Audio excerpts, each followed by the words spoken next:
Alright guys, this shouldn't be a long video. Shouldn't take you very long. Hopefully you did well on today's test. But I appreciate you coming here, taking some time, spending some time of your evening with me talking about basic statistics, statistical studies, and biases.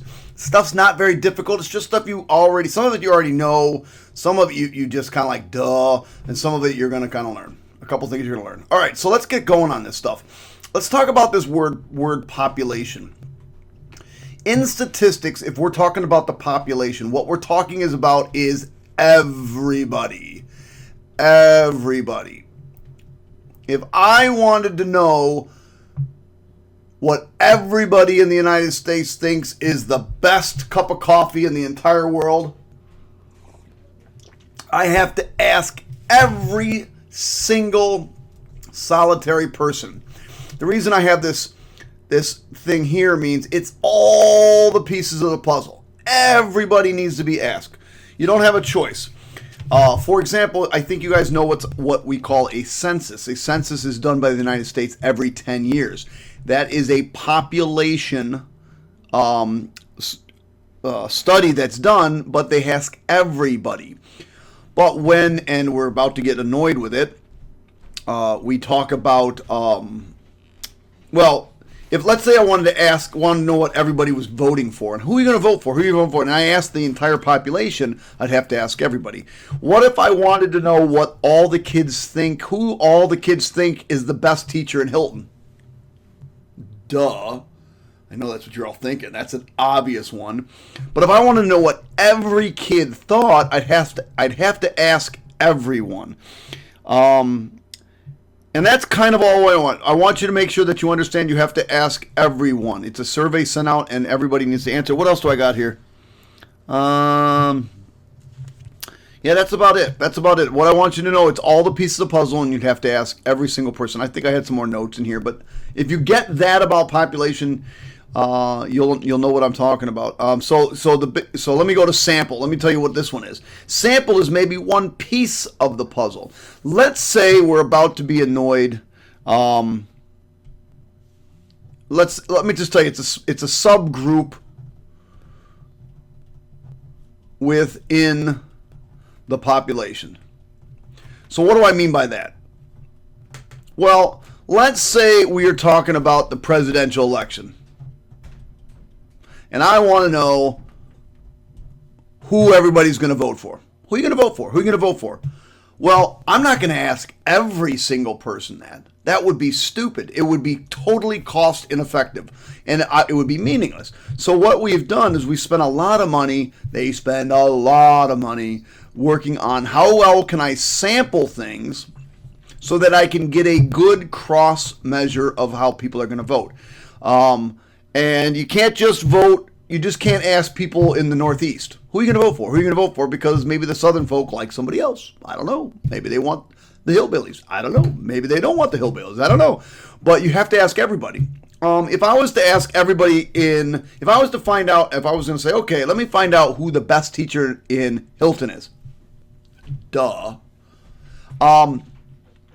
If I wanted to ask everybody, I'd say a population. But if I wanted to do a sample, the key is it has to be random. Random.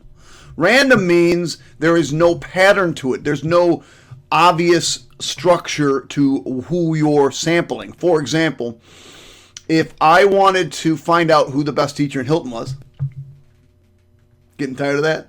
Then you better vote for me when it comes around. I wouldn't certainly sit outside my classroom and ask every kid that walked out, hey, who's your favorite teacher in this building? And if I'm standing right there, you better say me. Otherwise you hurt my feelings and I might hurt your grade a little bit. But what you would do is maybe you would ask every 10th kid that came through the front door and say, who's your favorite teacher? And maybe you want to collect 100 names and ask 100 kids that. And that would be another way. I couldn't just go upstairs to Commons 2 and ask every 10th kid that goes through that lunchroom because you have eliminated all the 9th and 10th graders. So when you create a sample, it has to be completely random. Nobody has, the key is, nobody has, or let's say it this way. everyone has an equal chance, it's really hard to write with this pen, of being picked. All right, that's good enough. You got it. All right, let's talk about mean. Mean is the average. It is not me. I am not mean. I am a nice guy, especially when I drink my coffee. By the way, just in case you're wondering, it's 8:40 at night. I'm a little tired. It is the average. When you're looking at your calculator, and I think I've said this a few times, it's called X. You'll look, it's an X with a line of it, and this is red X bar. I'm going to read it X bar every single time. That stands for the average. I think you all know how to find an average. You sum them, and you divide by how many. So if I wanted to take the average of your tests, I'd add up all your tests, and I'd divide by how many students I have. So average, that's pretty simple. But what I want you to know, as far as the calculator goes, we're going to be using, it's going to be called X bar. What do you got to remember about median? Well, median is the middle value after they're arranged lowest to highest, or highest to lowest. It really doesn't matter. As long as it has lowest to highest or highest to lowest, it will be the middle value. And in your calculator, you'll see it just says median, M-E-D. That'll be what it looks like on your calculator. Mode. Mode is the most frequent piece of data. How about piece of data? How about piece of data? Is that how you spell piece? Piece of data. Another way to say it, it's got the highest highest frequency. And when we look at frequency tables, you'll see why I say this, highest frequency. This is not, you're not going to get this from the calculator. This one you got to kind of use your brain. And finally, range. Range. Range is a number. I want you to make sure you understand it. Is a number. It is found by taking the maximum value and subtracting the lowest value. Now, all of this stuff here, all of this stuff, well, let's talk about these three. Well, let's talk about, these are all measures of central tendency, not quite range. What range determines is how spread out the data. The more spread out the data, the less real information you can get from it. The more compact it is, the better it is to read and actually make decisions on. If you have everybody all over the place, I like this, I like this, I like that, I like this. You don't know who, if you ask people to vote and you come up with 20 different people and you're all over the place, what's going on? But if everybody's kind of like around in this area, you know. Or if I give a test and I get kids' grades all over the place, and I'd say, well, hey, how'd your kids do? Well, some did good, some did not so good, some did not so good, no. And it's a report. If I got all of them and they're all around in the middle, I'd say, well, everybody did about average. If the test was easy, I'd say, oh, hey, everybody did really good. They're all up here, and there's a couple low ones.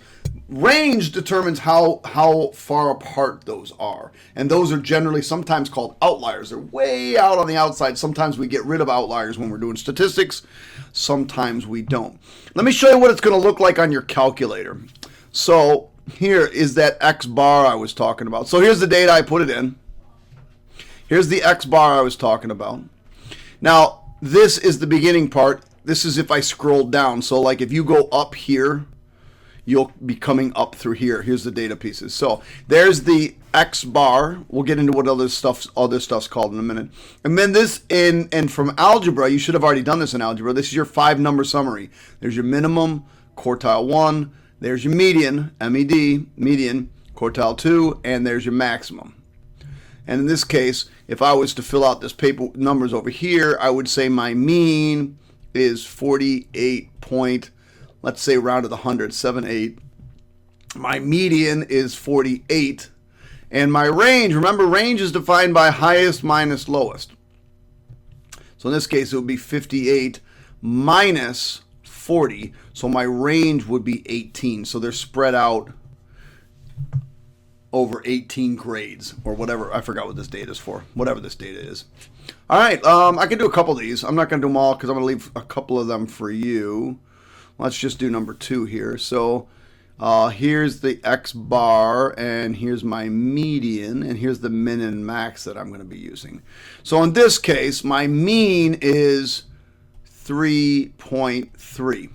Pretty tough. My median is 2.9, and my range is 6 minus 1.3, or my range is 4.7. Okay? Pretty simple. If you want to pause it now and finish this page, by all means, or you can just sit there and watch me flip pages, because we are now going to go to statistical studies, which we're going to skip a page. So if you want to pause it, finish that page. I'm going to expect you to have this done. Should be take you about 30 seconds, maybe a minute. All right, you're back. Wow, that was great. I'm just having a cup of coffee.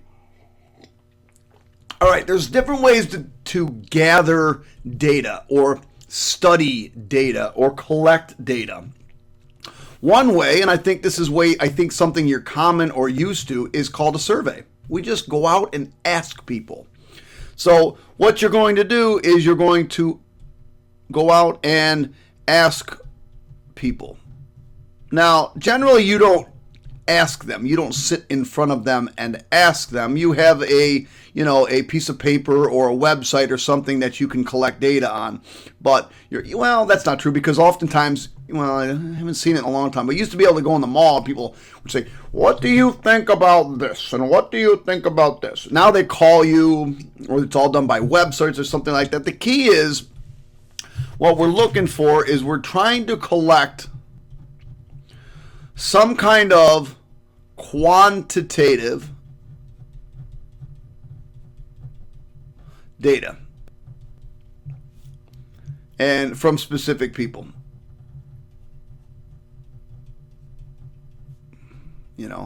I may want to know what people in the Northeast think is the best vehicle to drive.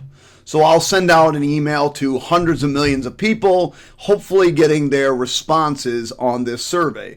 Or I might just stand at the mall and ask people, what do you think is the best car? What do you think the best car is? But what I'm doing is I'm collecting quantitative data. Usually it's numbers.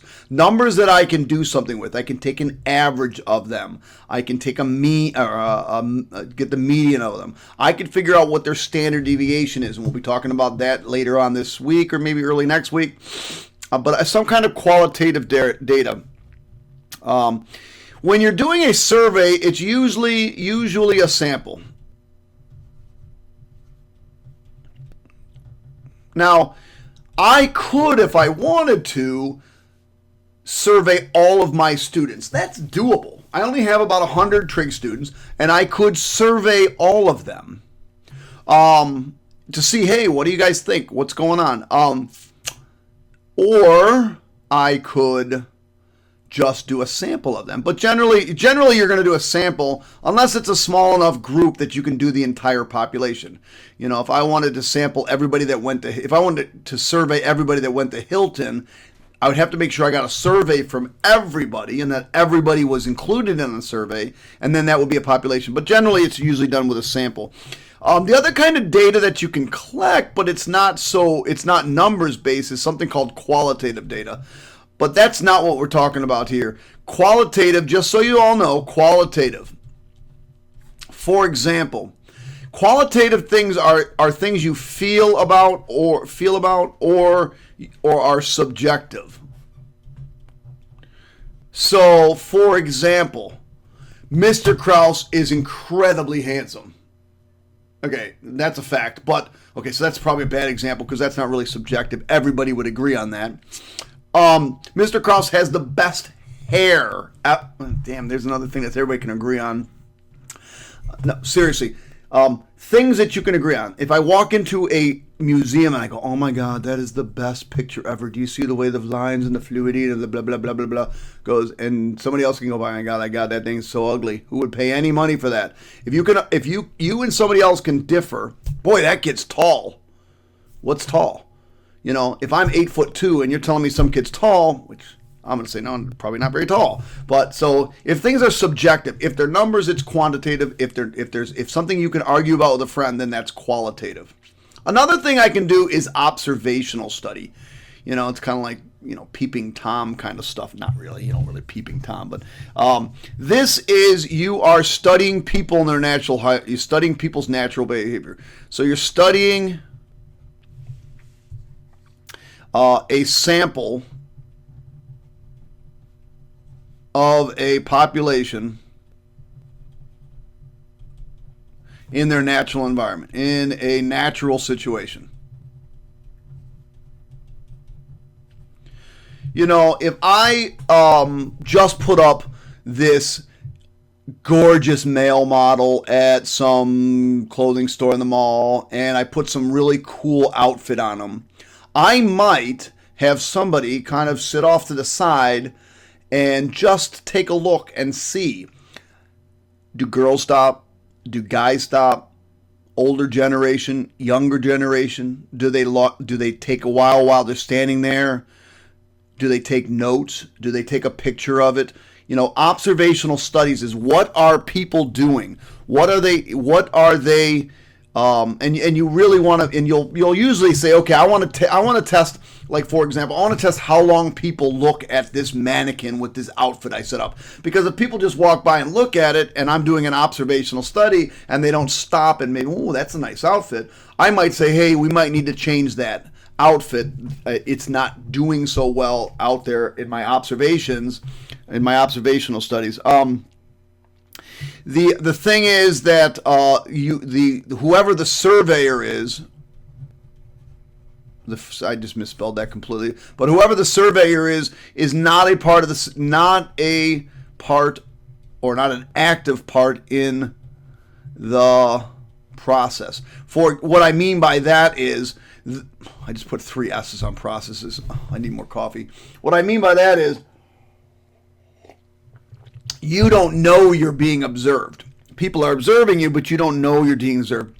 Another observational study might be, I put different geese feed out in a field, and I want to see, which feed the geese go to more. Which one are they attracted to more? Oh, they're going to there. So I need to stay away so that the geese aren't scared, and I just kind of watch what they do. It's just simply gathered. You gather the data, and you do some kind of correlation with it later. Correlation means, when you're looking for, totally can't spell anything right today. When you're looking for I'll just put a dot there. When you're looking for some kind of correlation, you're looking for some kind of cause and effect. We're going to talk a little bit about this word correlation. Things can be correlated and not have one cause the other. Like, for example, I can collect data and find out that the price of jelly goes up every time it rains in New York City. Well, the price of jelly might go up when it rains in New York City, but they don't have anything to do with each other. Whereas maybe the price of orange juice goes up every time there's a drought in California. Well, those would not only they would be correlate, there would be a correlation between the two of them, there would be more of a cause and effect. But so observational study, we're looking at watching things go on. And then this is probably the most used thing that we have. It's called a control experiment. It's an experiment. That's what I was looking for. An experiment. I'm just looking at my notes. Where the observer, we'll call him the observer. The observer is testing a hypothesis. I actually think I spelled that right. Hypothesis. Now I know you've done this in science again. So you think this medicine is going to cure cancer. And so you say, okay, I am going to control this by experiment. I'm going to break people up into 3 groups. Max dosage of the experiment, max dosage of the medicine, an average dosage of the medicine, and what's called and I'm probably going to misspell this, placebo. Now, what a placebo is basically just a sugar pill. This is just an example, by the way, a sugar pill.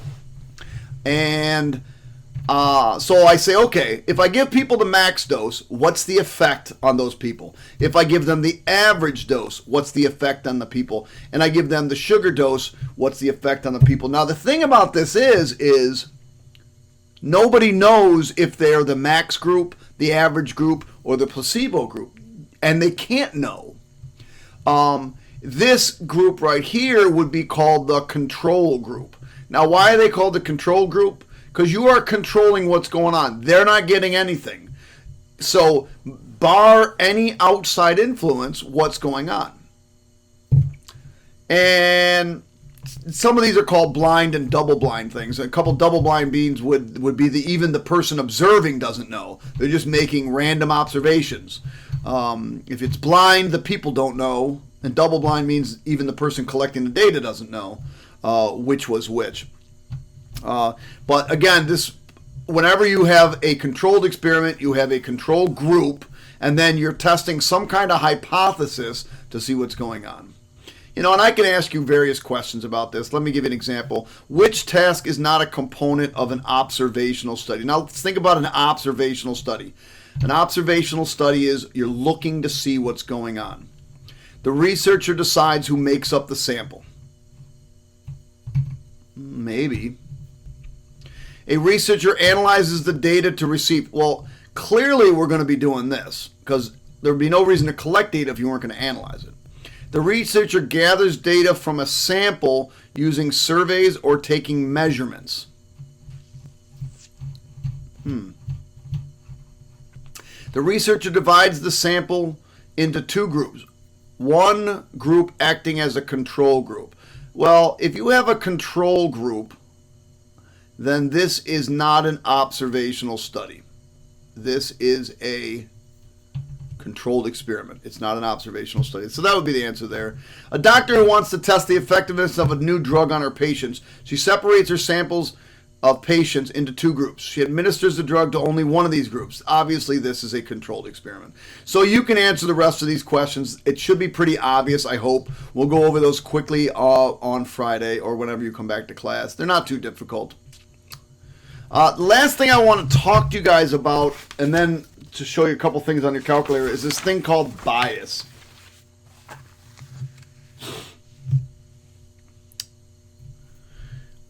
Whenever we collect data, and whenever we're trying to collect data, what we're trying to avoid is we're trying to avoid a bias. Basically what a bias is interjecting your own opinions or feelings into the survey that you're creating. So there's a couple of different kinds of biases. We can call one response bias. A response bias is this is kind of like how do I put this one? This is the way the question is asked.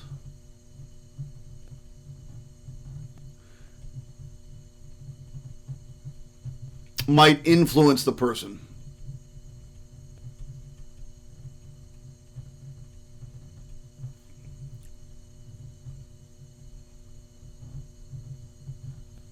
So, for example, I could ask a question like,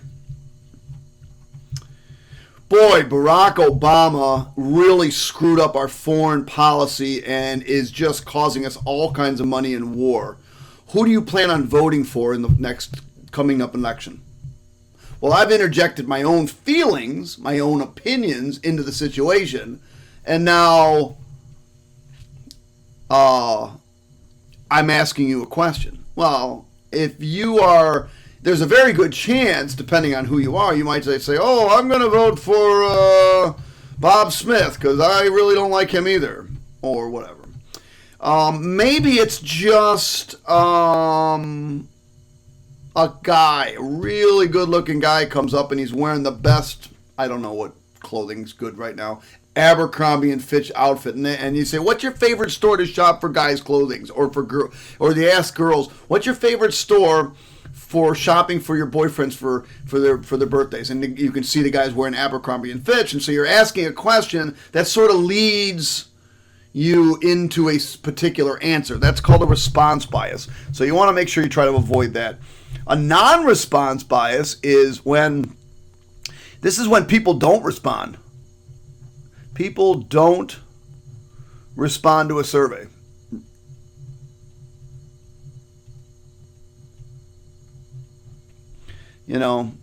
For example, don't you have like old retired people or people that are unemployed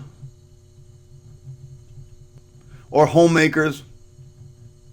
They might have time to fill out a survey and send it in. Whereas the busy people that are, working or, if they're working full time or, I don't know, they're taking care of 7 kids. They have 7 kids they're taking care of. They might just not have any time to fill out the survey. So if you send out a survey, you might get a response from a really direct group of people that are willing to fill out your survey. And then maybe there's a group of educated people or working people or whatever. They say, I'm not filling this out. I don't have time to fill that out. So what happens is you get what's called a non-responsive bias, which means there's a large group of people that didn't bother to respond that you're not getting their opinion for. So that's another one. I love this one. This is great. This is one you'll understand completely. A voluntary response bias. Have you ever gone and purchased a app online? And did you read the reviews? So the reviews are either amazing or awful. In most times, you're going to find a lot of awful reviews because unless you really love it, or hate it, you're really just not going to review it. You're just going to be like, all right, whatever, it's done what I needed to do. But those people that are choosing to do those reviews, they're volunteering their response. And if you give if you put out, restaurants do this a lot. They'll ask, how's our service? How is our food? Well, most people that go into a restaurant, they eat, they're like, wow, that's pretty good. That's good. And it wasn't amazing service. It wasn't good. It was just good. But people that get bad service, man, their first one, give me one of those things. Don't fill that out. I'm going to call it up. Blah, blah, blah, blah, blah. It's usually people that have a very strong opinion about something. Strong opinion. Well, is that really going to be a truthful survey or truthful snapshot of what's going on? Remember, we're trying to get a snapshot, collecting data to find out what's going on with this data so I can make predictions. And billions and millions and hundreds of millions of dollars are spent every year on somebody collecting data, figuring out what people think, and making some kind of prediction. And if you do a good job collecting your data and you make good predictions, you can make more money. If you make a bad job or you have bias in your stuff, in your collection of data, you're going to have problems. And so this is where you got to be very, very careful when you're setting up experiments. Let's talk about undercoverage bias. So oftentimes it's impossible to collect for the population. It's just crazy. There's just not enough money in the world to collect for an entire population. So you just don't do it. Well, so you're going to ask a group and you want to take a survey. So you say, okay, I want to ask about politics. Ooh, man, bad one. And we're going to ask everybody at the Baptist church. Well, I don't know if you've been to a Baptist church in a long time. The last couple I've been to, there's a lot of, I'm just taking my parents. Let's say they go to my parents' Baptist church. There's a lot of elderly folk there. A lot of older generations. Not very many young 18, 19-year-olds. I don't know why. They're just busy out there doing work. Not a lot of 30-year-olds, 20-year-olds. They're out there busy doing work. So there's a lot of 40, 50-year-olds. So you're losing an entire population of people. Or maybe I want to find out what people are voting for and I go to the mall. And I go to the mall on a Friday night. Well, I might collect every 10th, I might set up the survey, I might collect every 10th person, but I haven't gotten the 40 and 50-year-olds. They're not going to the mall on Friday night. The young kids are going to the mall. So what you want to make sure that you're doing is not missing a group of people. So what do I want you to remember from this one is you have to make sure that you're covering all interested parties. All interested parties. And what do I mean by parties? All interested groups. If you're going to sell something to people and you say, okay, I need to test this. and it's going to be something that everybody could use, well, then you got to test teenagers. You got to test middle school people or middle-aged people to 20s and 30s. You got to test us old people that are 40s and 50s. You got to test those people that are really old, like my dad. Sorry, Dad. Otherwise, you have undercoverage bias, which means you're not collecting data from everybody. Let's try. I'll answer a couple of these. Maybe I'll do one or two, and then we'll be done with that. And then I'll move on, and then you'll be finished. Survey completed. A large university asked 2,000 students to estimate the average number of hours they spend studying each week. Every 10th student entering the library was surveyed. The data showed that the mean number of hours a student spent studying was 15.7 hours per week. Which characteristic of the survey could create bias? Well, it should be obvious, right? You know, I'm not even going to look at the answers. I haven't even looked at them. But I know if I'm asking kids going to the library how much hours they spend studying, guess what I'm going to get? A huge number. So the problem is the sample size wasn't it. The size of the sample, the size of the population, isn't it? The method for analyzing data or the method for choosing the students. So it's not the method for analyzing the data. I don't care about that. I'm going to analyze the data. It's the method for choosing the students. I can't ask kids going to the library. I should ask kids going to the library. I should ask kids going to sporting events. I should ask kids going to the lunchroom. I should ask kids all over the place. Every time you try to narrow where you're going to do it, what you're doing is you're narrowing your group. You know, and I should test in the morning, the afternoon, and the night. And the better and more random sample is, the better predictions you can make. How about this? The yearbook staff, let me do it with highlighter, because highlighter's cool.